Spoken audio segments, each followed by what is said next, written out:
Observing his second daughter employed in trimming a hat, he suddenly addressed her with, "I hope Mr. Bingley will like it, Lizzy." Hi everyone, my name's Gracie, and today I am going to be making a video about decorating a Regency bonnet. This is part of a virtual convention known as JaneCon, which it features videos and lectures about Jane Austen, her work, and her world. My video is going to be from a more fashion history perspective, but keep in mind that I am not an academic or a Jane Austen scholar, so my perspective is mostly going to be the amateur historian. And I'm going to be decorating a bonnet that I have previously bought and previously worn. This is it. And if you want to follow along at home, there are lots of options for pre-made Regency bonnets that you can purchase to decorate, and I'll put some of those in the description box. I'm also going to be using some different ribbons that I've collected.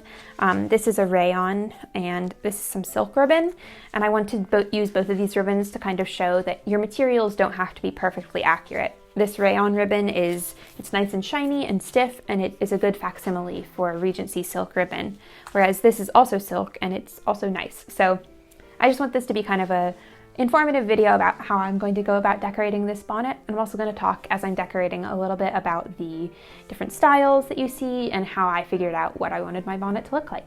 So I guess let's get to the decorating. Before I began trimming my bonnet, I had to repair it, as the straw had cracked when I brought the bonnet on an airplane back in the before times. This was a simple process of stitching the bonnet back together, but it gave me a good idea of what it would be like to stitch through the straw. One unforeseen consequence was that my silk thread kept fraying as it was drawn through the straw. If you choose to decorate a bonnet, you may wish to use a sturdier thread.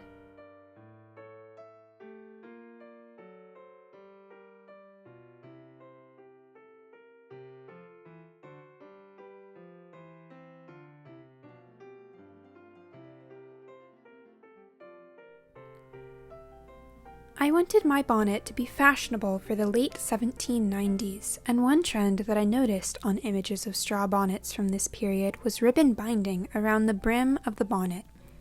Because the edge of my bonnet is a little rough, I first bound the edge with some linen tape.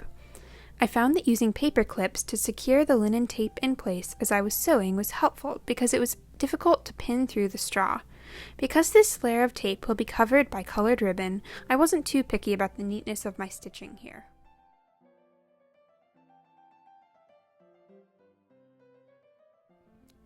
With linen tape added to the brim, I could add the ribbon binding over top. The linen tape prevented the silk ribbon from snagging on the straw of the bonnet. Like with the linen tape, I used paper clips to hold the ribbon in place as I stitched, but because the ribbon was to be visible, my stitches had to be neat on both the inside and the outside of the bonnet. I achieved this by moving my needle at an angle as I sewed, making staggered stitches which secured the ribbon binding in place. Next, I added a band to the crown of my bonnet. This decoration was extremely common in the images that I saw, and some bonnets, especially from later in the Regency period, featured multiple bands around the crown. First, I wrapped silk ribbon around the crown of my bonnet, pinning it in place as best I could at the center front of the bonnet. The raw edges at the back were turned under, overlapped, and stitched down to prevent fraying and to secure the band in place. I also basted an X at the center front of the bonnet for extra security and to mark where I would later add a bow. If you choose to add multiple rows of ribbon, I recommend using running stitches along each edge of the ribbon to prevent sliding around, but for my single band, that was unnecessary.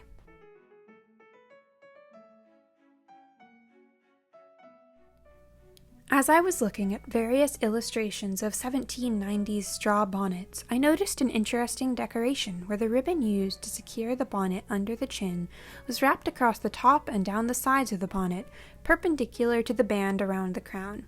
I wanted to try this on my bonnet in green ribbon. While I didn't see any examples of late 1790s bonnets with multiple different types of ribbon, I thought that the green ribbon was pretty enough to risk not being entirely accurate. I pinned the ribbon in place, then carefully stitched it in place along the crown of the bonnet and where it intersected with the blue band. I wasn't too worried about visible stitching, but I tried to keep my stitches neat. I finished off the ribbon with a diagonal cut, giving each ribbon a forked end.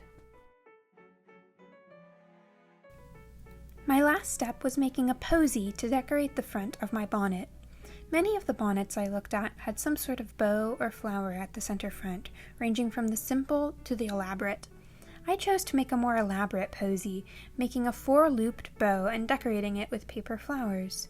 The 4-looped bow was made by gathering the ribbon at even intervals and securing each with a knot, creating 4 little puffs in the ribbon. I folded the raw edges under at either end before gathering, burning the ribbon to prevent it from fraying. Then, I folded together my puffs of ribbon until I had a 4-looped bow shape.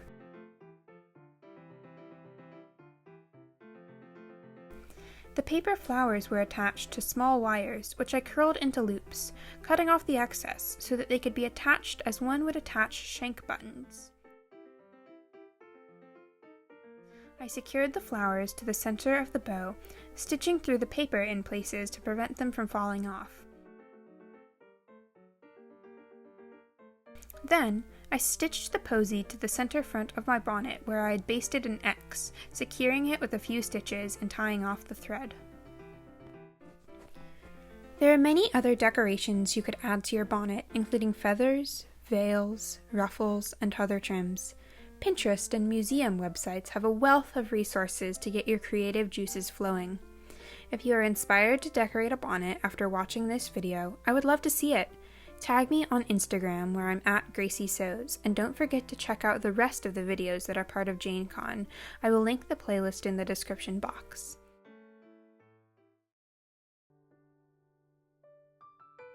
Thank you to you for watching, thank you to Ollie for their help in filming and editing this video, and happy sewing!